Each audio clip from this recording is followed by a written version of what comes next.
Hai Sobat Lentera, Tera News kembali hadir menyapa Anda dengan membawakan sederet informasi terhangat dan inspiratif bersama saya Catherine Ellison. Inilah Tera News lengkapnya.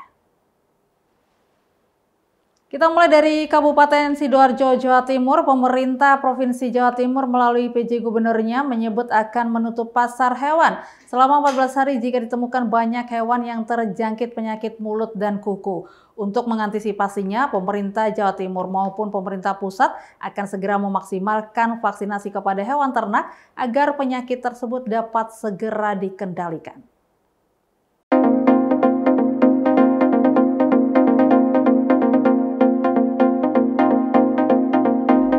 Menurut PJ Gubernur Jawa Timur Adi Karyono, kembali merebaknya kasus penyakit mulut dan kuku pada ternak khususnya di Jawa Timur kali ini disebabkan tidak adanya keberlanjutan vaksinasi kepada hewan ternak. Apalagi diperparah dengan kondisi musim penghujan yang semakin memperparah penyebaran penyakit tersebut. Menurut Adi, dari catatan pemerintah Provinsi Jawa Timur, penyebaran penyakit mulut dan kuku kali ini naik hingga 10 kali lipat jika dibandingkan dengan temuan harian penyakit mulut dan kuku pada ternak yang hanya 25 ekor ternak dalam perharinya. Bahkan Provinsi Jawa Timur memiliki wacana akan mengosongkan pasar hewan selama 14 hari jika didapati banyak hewan ternak yang terjangkit PMK. Namun sebelum hal tersebut dilakukan, pemerintah Provinsi Jawa Timur terlebih dulu akan memperketat lalu lintas hewan ternak antar daerah sembari memperbanyak vaksinasi dan juga pengobatan pada ternak yang ada di Jawa Timur. Untuk menunjang hal tersebut, pemerintah Provinsi Jawa Timur telah mengalokasikan dana APBD untuk mendatangkan total 345.000 vaksin selain bantuan dari Kementan. Sementara itu, melalui Menko Pangan memastikan akan memaksimalkan vaksinasi dan juga kepada hewan ternak yang belum terjangkit maupun yang sudah terjangkit penyakit mulut dan kuku yang ada di seluruh penjuru Indonesia.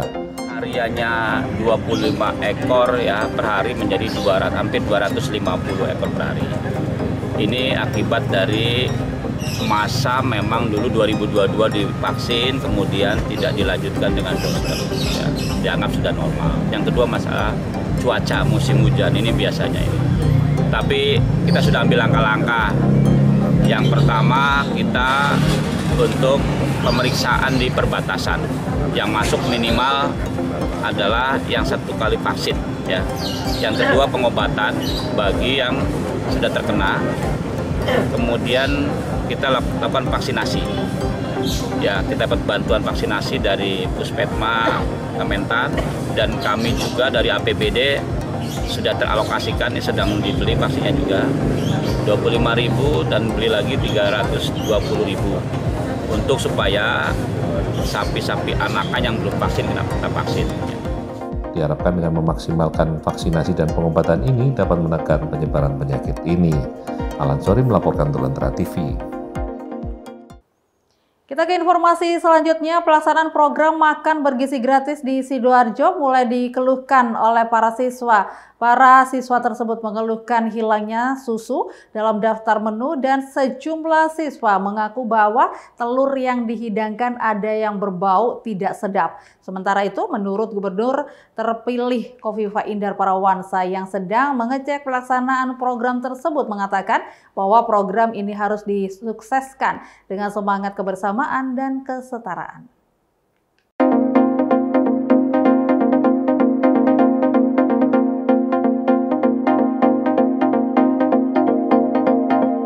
Pelaksanaan program makan bergizi gratis di Kabupaten Sidoarjo terus dilanjutkan, tak terkecuali di Sekolah Menengah Negeri 1 Candi, Kecamatan Candi, Kabupaten Sidoarjo. Namun kali ini menu yang dibagikan kepada ribuan murid dari 7 sekolah yang ada di Sidoarjo tersebut berbeda dengan hari sebelumnya, dan bahkan jauh berbeda dengan menu hari pertama pelaksanaan program makan bergizi gratis. Menurut para murid, pada hari pertama program makan bergizi gratis mereka masih mendapatkan menu nasi, sayuran, buah, ayam file, tahu, serta susu. Sementara untuk hari ini mereka hanya mendapatkan menu makanan berisikan nasi, telur, sayur, pisang, dan tahu. Mereka mengaku bahwa susu sudah tidak lagi mereka dapatkan dalam paket makanan bergizi gratis ini. Bahkan sebagian murid mengeluhkan tentang menu sayuran yang dinilai tanpa kuah, jauh berbeda dengan hari sebelumnya. Tak hanya itu, banyak di antara murid penerima menu makanan mengaku bahwa telur yang mereka dapatkan sudah berbau tidak sedap. Hari ini deh, menunya enak mana? Hari pertama, kedua, atau ketiga? Enak hari kedua. Hari kedua. Kenapa kok milih hari kedua? Soalnya ikan kakap. Ikan kakap. Itu enaknya. Ya, sama jeruknya. Oh, kalau hari ketiga ini Enak, soalnya ada pisangnya enak. cuma pisangnya aja. Nah, dari hari pertama, kedua, ketiga, apa yang hilang, Dek? Menu apa yang hilang? Menu kedua. Susu. Ya, Susunya nggak ada sekarang. Nggak. Sudah berapa hari nggak dapat susu? 2 hari. 2 hari ini. Terus harapan Adek gimana, Dek? Ya, Kalau menunya dirubah lagi atau bagaimana? ya menunya berubah lagi. Nah, dirubah kayak gimana? Ya, ayam crispy gitu, nggak apa-apa. Ayam crispy lagi. Nah, kalau telurnya hari ini, Dek, kenapa? Telurnya amis, Pak. Oh, ini. Kurang enak berarti, Dek, ya? Hari pertama ada susunya nggak? Ada. Hari kedua? Tidak ada tapi dikasih buah jeruk. Buah jeruk. Hari pertama juga ada buahnya. Ada. Ada. Semangka. Semangka. Hari kedua ada buahnya juga. Ada buah jeruk. Tanpa susu. Iya. Hari ketiganya Hari ketiganya ada pisang. ada pisang. Ada susunya nggak? Tidak. Nah, menurut Adek lebih enak mana? Hari pertama, kedua, dan ketiga? Hari pertama. Hari pertama. Kenapa kok enak hari pertama? Karena hari pertama itu yang pertama buahnya manis, yang kedua ayamnya lebih berasa. Maksudnya bumbunya lebih enak gitu. Dan yang terutama ada susunya. Nah, kalau yang dibandingkan hari ketiga ini apa ya? Enak juga, cuma menurut saya ya, ini sayurnya biasanya kan ada kuahnya, ini tidak ada. Nggak ada keringan gitu deh. Iya. Ada menu yang hilang nggak? Enggak. Susunya ada nggak sekarang? Bosan. Berapa hari sudah susu nggak ada? Baru 2 hari. Iya. 2 hari atau Kemarin. sama kemarin? Nah, kalau menurut Adik, yang paling enak hari apa? Hari pertama, kedua, atau ketiga? Pertama. Kenapa kok hari pertama? Soalnya ada susunya. Ada susunya. Kalau rasanya hari ini bagaimana? Enak juga, Pak. Enak. Nggih. Enak. Kalau sayurnya? Sayurnya enak. Enak. Gubernur terpilih Jawa Timur Kofifa Indar Parawansa yang menyempatkan diri untuk meninjau pelaksanaan program makan bergizi gratis ini di SMP 1 Candi Sidoarjo menilai bahwa program ini harus tetap dilanjutkan. Ia pun menilai bahwa program ini merupakan program yang positif, di mana dapat menumbuhkan rasa kebersamaan dan juga kesetaraan kepada setiap murid. Ada yang sempat bawa bekal, ada yang tidak, ada yang dengan menu mungkin menu-menu yang luxury, ada yang menu-menu biasa. Hari ini mereka makan bergizi dengan menu setara. Jadi kesetaraan proses juga punya nilai tersendiri. Menurut rencana, program makan bergizi gratis ini tetap akan dilanjutkan hingga ada arahan lanjutan dari pemerintah pusat yang mana dalam setiap menu yang dibagikan pada murid mulai SD hingga SMA sederajat harus memenuhi kriteria takaran gizi, yaitu 500 hingga 550 kalori bagi anak kecil dan 650 hingga 700 kalori per hari bagi dewasa. Alan Sori melaporkan untuk Lentera TV. Usai jeda kita akan membahas tentang restoran pizza halal milik diaspora Indonesia. Jadi tetap bersama kami di Tera News.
Terima kasih Anda masih bersama kami di Tera News. Kalau umumnya pizza di Amerika Serikat banyak yang memakai daging non-halal. Tapi Resto Pizza di Pittsburgh milik diaspora asal Indonesia ini menyajikan pizza dengan daging yang halal sebagai menu utamanya. Penasaran seperti apa? Berikut liputan selengkapnya untuk Anda.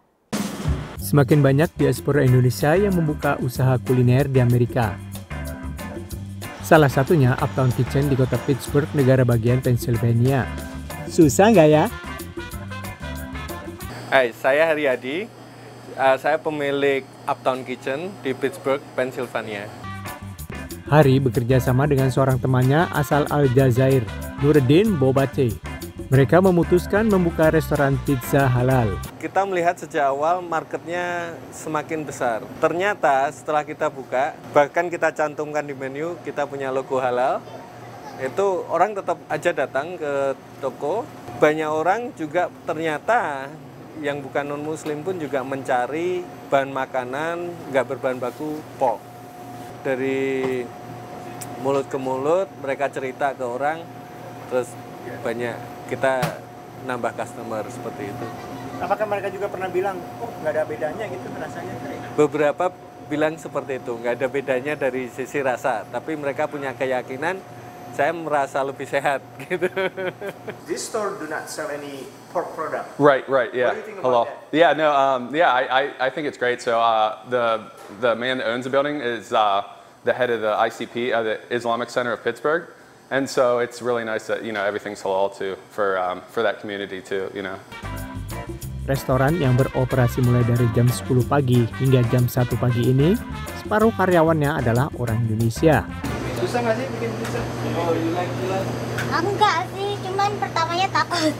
Karena kan takut jatuh. Indonesia work ethicnya luar biasa, bagus, rajin, pekerja keras, dan minimal konflik. Dan waktu yang paling ramai adalah selepas jam 12 malam.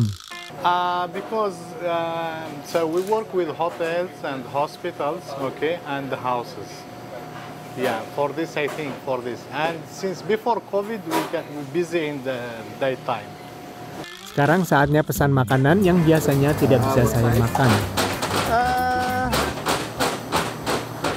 9 ya paling kecil ya, 9. Ya, 9 ini sajalah. Italian sub yang versi halal. Wah, asik banget nih. Tuh, ada bacon, ada Italian sausage, ada sayurnya, lengkap deh. Cobain dulu, kita makan siang. Bismillahirrahmanirrahim. Dari Pittsburgh, Pennsylvania, Ronan Zakaria, Irfan Ihsan untuk VOA. Susah nggak ya? Pada acara Taste of Indonesia beberapa waktu yang lalu, 3 orang chef diaspora Indonesia mencoba memperkenalkan berbagai menu andalan mereka ke warga Amerika di San Francisco Bay Area. Harapan mereka melalui acara seperti ini dapat mendukung pelaku bisnis makanan Indonesia di San Francisco. Hai, nama saya Henny Minderman. Saya chef dari Dapur Ngebul dan saya memasak makanan yaitu otentik Indonesia. Hai, nama saya Yohanes Ng. I'm the chef and the founder of The Gerobak. The Gerobak itu menjual contemporary Indonesian street food. Specialty-nya kita adalah bakso. Hello, my name is Jennifer. Saya dari Nusa. Nusa itu offer handmade and unique Indonesian dessert and snacks. Henny Minderman, Yohanes Ng, dan Jennifer Wong, 3 chef dengan menu andalannya malam ini menjadi bintang pada acara Taste of Indonesia yang diadakan di Berkeley, California. Taste of Indonesia digagas Angela Citradi dan Krisnawati Lim untuk mempromosikan makanan dan budaya Indonesia. And we decided that we should do this grand event to celebrate Indonesia and to introduce Indonesia to the Bay Area. So our target audience is people that like high-end dining. And also people that like world culture. Itu tantangan buat kami bagaimana meyakinkan mereka untuk mau membeli tiket untuk hadir ke acara Taste of Indonesia. Dengan membayar $115 atau sekitar 1,6 juta rupiah, pengunjung dapat menikmati 5 macam makanan dari tempe goreng, gado-gado, bakso, I like it better than pho. Nasi tumpeng Padang, The rendang is amazing, chef. The rendang is so tasty, perfect. goes with everything. Hingga jajanan pasar, lapis legit, ketan serikaya, dan klepon. To make it easier for the non-Indonesian community to understand what klepon, we call it Javanese mochi, because it's technically a mochi, you know, with the palm sugar filling. Total 140 pengunjung yang kebanyakan adalah warga Amerika hadir menikmati makan siang atau makan malam. I think today we nailed it.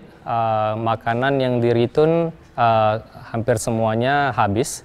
So saya berasumsi kalau pengunjung suka. Patrick Chu menyukai makanan yang disajikan serta seni budaya Bali yang dipentaskan. I think it's a good introduction. It's definitely a very mixed sort of like presentation to be able to introduce it. And I think it's done in a good way. Sementara bagi Rina Dwi Astuti yang malam itu hadir mewakili Konsul Jenderal RI, tempe goreng menjadi favoritnya. Sebetulnya kalau tempe itu di sini sudah banyak yang mengetahui, tapi tidak banyak yang tahu bahwa tempe itu berasal dari Indonesia. Tanggapan positif dari para pengunjung menjadi angin segar bagi ketiga chef dan penyelenggara acara yang optimis kuliner Indonesia dapat semakin dikenal di Amerika. Untuk kedepannya, Taste of Indonesia ini kami harapkan bisa menjadi platform bagi para usaha UMKM atau small business di Bay Area untuk build the foundation buat keep shining the light of Indonesian business here in the Bay Area or in United States. Semoga makanan Indonesia bisa dikenal oleh masyarakat Amerika, terutama di Bay Area. Dari Berkeley, California, Zulfian Bakar, Andri Tambunan, Nia Iman Santoso, VOA.